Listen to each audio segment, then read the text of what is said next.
તો અમદાવાદમાં એર ઇન્ડિયાની ફ્લાઇટ ક્રેશ થયા બાદ ડીજીસીએ સેફટી ઓડિટમાં મોટા ફેરફારો કરવાની તૈયારી કરી રહ્યું છે।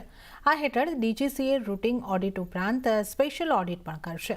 આ સમાચારની વધુ વિગતો સાથે સહયોગી કરણ ગાંધી આપણી સાથે જોડાઈ ગયા છે। કરણ, એર ઇન્ડિયાની સેફટી ઓડિટમાં કયા ફેરફાર થઈ શકે છે?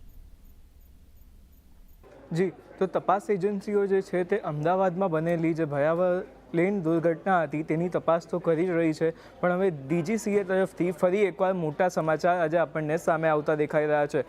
આ ડીજીસીએ કહ્યું છે કે રૂટીન ઓડિટ ઉપરાંત હવે એક સ્પેશિયલ પ્રકારનું ઓડિટ પણ કરવામાં આવશે।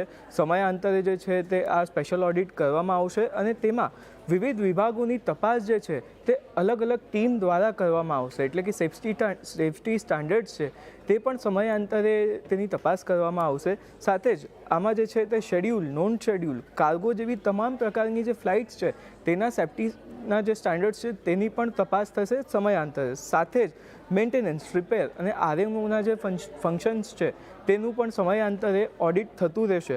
સાથે જ આપણને એ પણ આજે જાણવા મળી રહ્યું છે કે ઓડિટ રિપોર્ટ બાદ જો તેમાં કોઈ ખામી નીકળે છે તો તે 15 દિવસમાં એરલાઇને જે છે તેને સુધારવાની રહેશે। એટલે ટૂંક જ સમયમાં એરલાઇને જે છે તેના પર એક્શન લઈને તે ખામીઓ દૂર કરવી પડશે તેવું ડીજીસીએ કહી રહ્યું છે। આ ઉપરાંત એર ઇન્ડિયાએ જે છે તે હાલ નેરો બોડીના જે એરક્રાફ્ટ છે તેમાં 5% ઘટાડો કરી દીધો છે।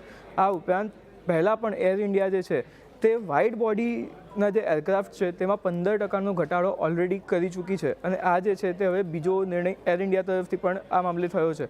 તો હવે ઘણા રૂટ પર જે શેડ્યુલ ફ્લાઇટ્સ હતી તેની ફ્રીક્વન્સી ઘટાડી દેવામાં આવી છે, જેને કારણે હવે એ રૂટ પર જવા માંગતા પ્રવાસીઓએ જે છે તે કદાચ વધારે પૈસા ટિકિટના આપવા પડશે તેવું પણ એક માહિતી જે છે આજે સામે આવતી આપણને દેખાઈ રહી છે। જી કરણ, આ સમગ્ર જાણકારી આપવા બદલ આપનો આભાર।